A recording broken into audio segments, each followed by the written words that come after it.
I'm just going to announce our first speaker on track A, who is Merlin, and the title of his talk is Storytelling in Design and Engineering.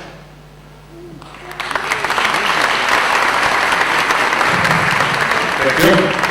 Is it working? Yes. Okay. I'm very happy to be here again. And I'll just dive in. I'll start with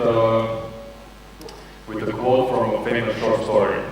And it goes like this. The last man on earth sat alone in a room. There was a knock on the door. If you take a step back and try to see what is going on in your head at the moment, it's probably something along the lines, how is it that he's the last man on earth? What happened? Was there a disease outbreak? Was it a nuclear war? Or you might ask, is he, who is knocking? Maybe he's just imagining, maybe this is crazy, maybe he's being yelled. And what happened is that these two lines left a gap in your brain, and your brain is trying to fill it. And we are very good at filling in the gaps and recognizing patterns. It happens all the time. You do it automatically, and it's very powerful. It happens, for example, when hunter-gatherers will find different tracks, and they're trying to fill in the gaps to find the prey or avoid predators. It also happens in speech, in visual recognition. And for example, we see different features and we try to recognize, to form something that we recognize. And the main reason we do that is we try to find meaning. Sometimes the meaning of life, universe, and everything, but sometimes the meaning about much more mundane things. And we also try to tell stories to ourselves. So you can have different events, and if you manage to casually link them, then you actually have a story. And as I said, we do it all the time. Sometimes we are willing to accept other people's stories, but sometimes we make our own. And as I said, stories are just casually linked events. It's very simple. If you open a dictionary, there will be a lot of different definitions and explanations. And there was one that I really liked that is connected, that is relevant to this talk, and it says like this. A story is the telling of an event, either true or fictional, in such a way that the receiver experiences or learns something just by the fact that he or she heard the story. A story is a means of transferring information, experience, attitude, or point of view. So it's pretty long, but there are two things that are worth remembering. The receiver experiences or learns something, and the second one is storytelling or story is just a means of transferring information. And let's do an example. You probably all heard of this. It's a Tesla electric car, and in early 2013, during the winter, New York Times reporter did a test drive of a Tesla electric car. And he did the drive along the East Coast, and the review ended up badly with the car being towed away. And he said that the batteries were not up to par, and that he couldn't depend on the supercharger network that he needed to charge. And if you are a car manufacturer, there are a couple of things you can do at this point. You can just ignore it, which is not very good. You can try to argue with him, with the reporter, saying that he didn't know what he did. Or you can tell your own version of the story. And that's exactly what Elon Musk, the CEO of Tesla, did. He wrote a blog post on an official website, and it is titled The Most Peculiar Test Drive. And he started by explaining how the car has been built to withstand much harsher climates, and it's being regularly bought in Norway and Switzerland, so there shouldn't be any problem with the batteries at the temperature. And he also continues by providing all the data from the car, with all the charts, with all the comments, with the loader. And the loader comes from their experience from before, because they lent the car to Top Gear. And Top Gear also did a scenario when the car dies, so the other car. And they weren't happy how it turned out, so every time that they send a car for a test, they put a loader in it. So all this data was available, and Elon put it online and explained what actually happened. And he says that guidelines have been missed, they were overlooked, the car hasn't been charged at the right appropriate times, and even that at some point a reporter came to the supercharger, he drove a couple of miles in circles around the supercharger, and then the car died, and then he had to be towed away. So this is a really good story, but why? So what are the elements of a good story? Well, there are three elements, and the first, as you can see, the story has to be truthful. Everything you say has to be based on true facts. Every quote, every reference you have has to be true. Otherwise, if you have a really long story, and if people find out that only one thing is wrong, they will lose all your credibility. And Tesla's story uses this perfectly. They provided all the data, it was open, and they explained what happened. And following that, other news media outlets redid the core scenario and confirmed Tesla stories. It went so far that even some Tesla owners by themselves did the same drive and confirmed that it can actually done and the car didn't have any problems. And after that, the New York Times editor tried to wiggle out of the story, saying that facts are there, but there was some kind of miscommunication between the reporter and the news media. And after that, actually, News Times readers were blaming New York Times as being very unprofessional. So that's the first element, you have to be truthful. The second one, the story has to be resistible. And what do I mean by resistible? People like conflicts. People like to see a problem, but they also like to see a way to the solution. And so very good stories usually incorporate some kind of conflict. And it's usually conflict between human versus human, it's human versus self, human versus nature. And these stories can be, the Tesla story can be either new versus old technology, or if you want to look from a political standpoint, maybe the reporter had a problem with the cars, it was human versus technology. And the third element that I think is most important is the story has to be relevant. And the story will resonate with us the most if it's already close to our personal beliefs. We think of ourselves as very rational beings, but they're not. They're actually very emotional. And the studies have shown that if we learn of a fact or some kind of behavior that is too far away from our belief, we will actually try to dismiss it. We will try to find ways or to rationalize out of the fact. And that's something that Ross mentioned as a cognitive dissonance. So you have two facts that are against each other, we will try to either rationalize or dismiss one. So, what's the consequence of this? It means that you have to know your audience, and you have to tell a story directly for a specific audience. One story for all, one just for. So we can take an analogy of a cherry tree.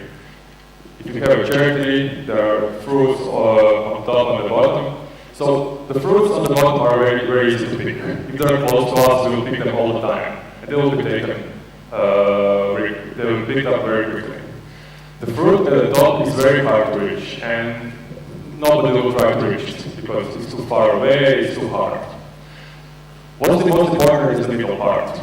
The middle part, people will try to stretch and get it, some will, some won't. And your job as a storyteller is to push those branches down. So those branches are much closer to them so they can pick the fruit. So for whom is the story of Tesla relevant? Is it for the pickup owners like this? No, it's too far for them. Is it for people who only own a car or fans? No, because they're only buying the story. So it's actually for those in between, for people who are friendly, for people who are looking to buy a luxurious car and to collect technology. And they can be swayed in both directions. So Tesla's story and the explanation of the defending with their car is actually pushing those branches down. Okay, so in my case, Tesla's story is kind of technical, it's maybe interesting, but it's mostly about branding and about talking to consumers. And how can I use the storytelling in design and engineering context that I mentioned in my title. So if you just started in the field, it might not be obvious, but if you're working in the field for at least a couple of years, you know that the whole process from start to end of building something involves a lot of things. So writing code and just sketching up interfaces is a smaller part. The rest is talking with your colleagues, collaborating, hiring, building and motivating a team, presenting to stakeholders. So a lot of things is done through communication between a lot of people, and this is where tooling can be used. And let's go through a couple of examples. The first one is hiring. Let's say, for example, that you're trying to join a smaller company in a senior position, and you'll probably at some point talk to either a business owner or some manager or maybe a CTO. And after initial pleasantries and introduction, you come to the best and the worst question in an interview. Tell me something about yourself. And usually people respond with something like this. They either send out a list or they just leave their skills. But what are you actually saying about yourself? Did you say well in academia? Did you maybe know something about C++? Let's try to take those three examples and make it into a better story. So I think the part that is missing most here is relevancy. What's relevant for a business owner? What does he or she want from you as a senior person? Well, they want you to be proactive, to find and solve problems. They want you to be an example to others and to be able to lead. They also want you to learn by yourself and grow. And if you look from their perspective, we can change these facts into something that will lead the action in a more interesting way. So you can do something like this. I led a team of 10 engineers to build a product based on my PhD, which earned $2 million+ last year. So if this is true, you can learn complete attention. And this was also confirmed just this Monday. Vice President of hiring, Google, actually posted a public blog post, and he said what is the most important when hiring. And of all the things that you can do, all the projects, all the papers you can send in, he said that framing your skills in this way is the most important thing to be hired. The same principle works for presenting to stakeholders. So if you're a designer, if you're presenting your solution to a client, or if, for example, if you're an engineer and you're talking to your CTO and you want to push some new technology, if you just put that idea in front of them and say nothing, or just say, okay, this is what we did, or just show on screen, they'll try to find their own reason why this should or shouldn't work. And if they don't like it, they're not sure, they'll probably say, I don't know, I'll see it when we get it, so try something new. But if you create a story around it, if you say we did identify your problems during our conversation, this is how we approached it, this is how we try to solve it, so here is our solution, and this is the way we think that this might solve your problem, then it has a higher acceptance rate and a higher possibility that it will be moved forward. And this is really important because no matter the work you put into your solution, if it's not accepted by a senior person or a client, it doesn't matter. So presentation is very important. When I say stories, it's not always just speaking or talking to other people, and it's not always in your written form. You can tell stories with charts, with tables, with multimedia, with video or audio. So the format doesn't matter as long as it's interesting, it's relevant, and you use the facts that are true. Story can have any form. This is one of my personal examples. Always data I work in is confidential, so this is not my code. I had a task of building a new feature for sales, and I had to bring a couple of different systems that were varying in the available documentation and refinements into one. They had to integrate them together, and when you look at each of those systems by themselves, it makes sense. But I was having trouble connecting them together into something more meaningful. And after a couple of days of thinking and exploring, I decided to put everything on a whiteboard. And I created something that's called user journey map. And it shows how how a user is interacting with the product. So I built a story from the beginning to the end. So I got the problem part nailed down. I'm not sure about the truthfulness of what I did, and I'm not sure about the relevant situation to solve the problem. So what I did is very important. I invited 2 senior engineers who are responsible for the products, and I also called up a product manager.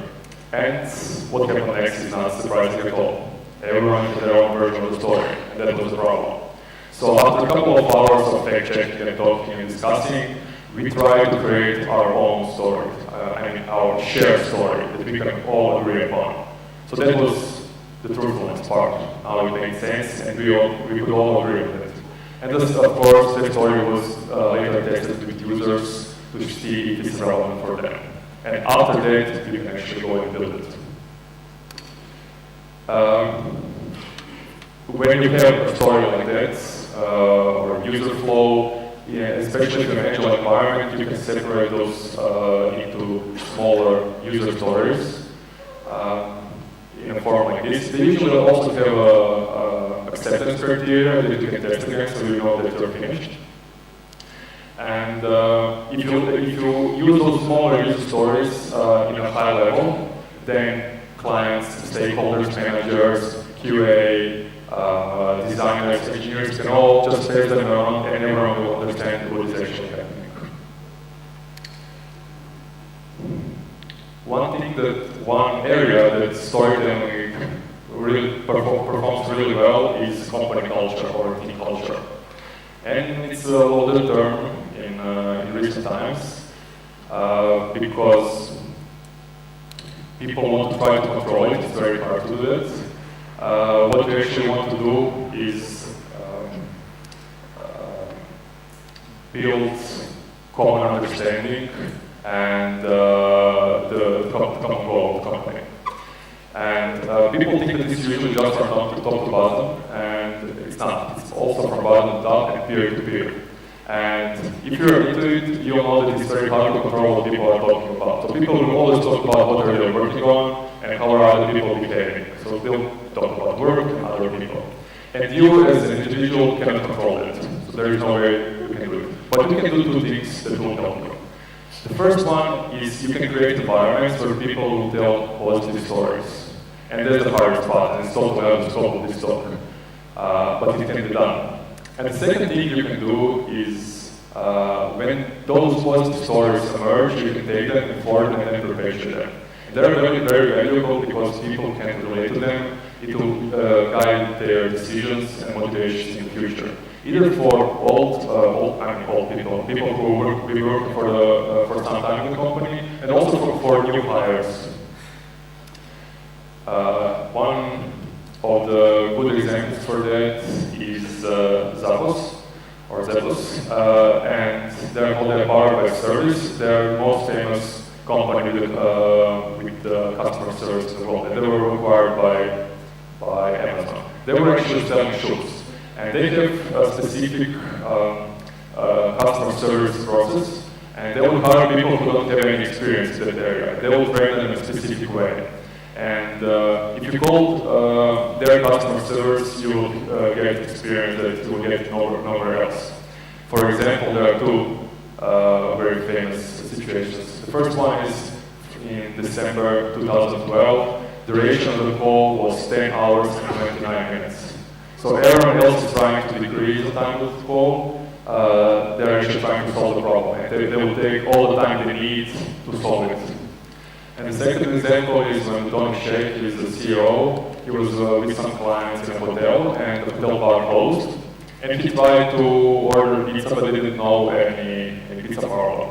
So what they did, he told the clients that they should call a customer service of the company which sells shoes, and order pizza.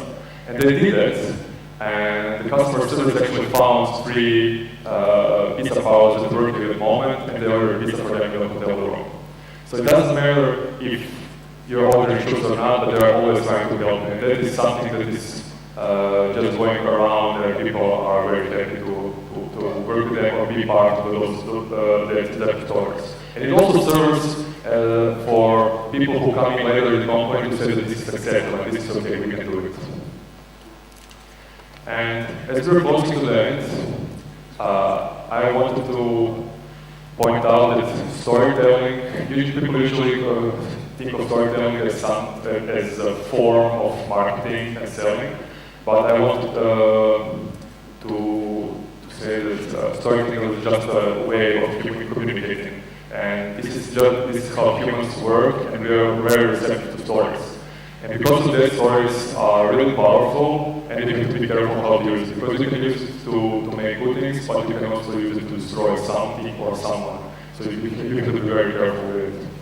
And you also have to be aware, they're happening all the time. And because they're happening all the time, we cease to notice them. But if you just stop and look for a second, you will see that everything is a story. And as Ross mentioned before, good advice very often comes in a form of a story. And just remember that if you don't tell your own story, someone else will. Thank you very much.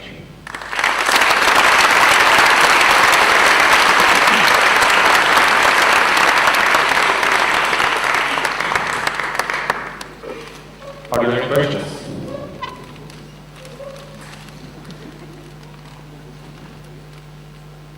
We can go on there.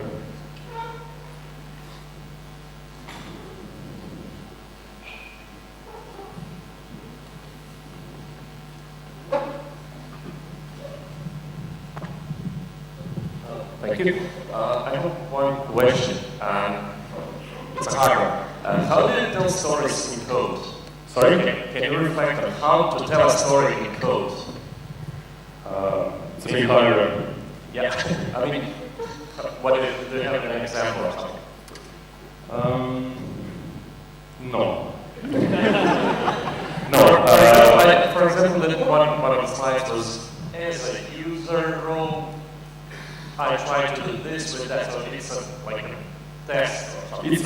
It's very hard to tell a story through code, and storytelling is just a tool. So I'm not trying to convince that you should use it all the time. It's a tool that you have to use in specific points in time, in specific situations. But you can take those principles for writing code and keep the relevancy, especially when you're coding, and especially when you're writing documentation code. I think the relevance is very important, because as you know, you probably take most time of reading other people's code. That's one of my thought. I mean, how do you make a code so that somebody who's reading it later can read a story? Yeah. What story is common? Other questions?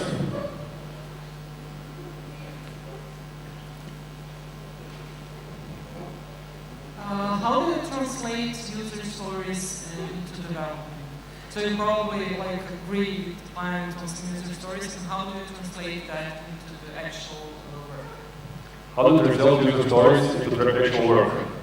You do when you agree with clients. For example, you agree that you will use user stories for breaking down the process. Mm-hmm. So how do you translate that to developers? To give them what they should do? It depends on the team. It depends on the team, and of course, that's up to a product manager or team lead to break the thing that we want to build the whole story into smaller parts. And there is no one way to do it. So.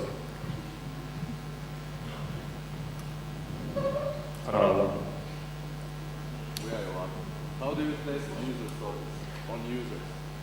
User stories on users. You mean user stories from Agile, for example?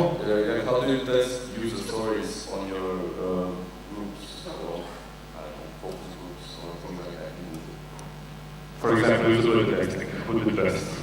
So user stories are very good from a technical perspective, because you can describe what needs to be done, but when it's done and when it's tested, for example, to quality assurance, you can use those same stories in form, you can make a user task for the usability interview. And then you can use those smaller stories to say, okay, this is the task I want you to do, and please Docker Cloud, so you can have a CEO, you can record your screen, and you can use the stories as smaller tasks to see if it was actually, if you actually accomplished what you want to do. So basically you break down the story into smaller chunks and then test one by one. Yes. Okay.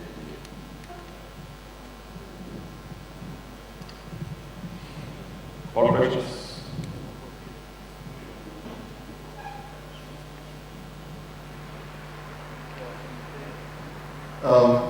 Is it working?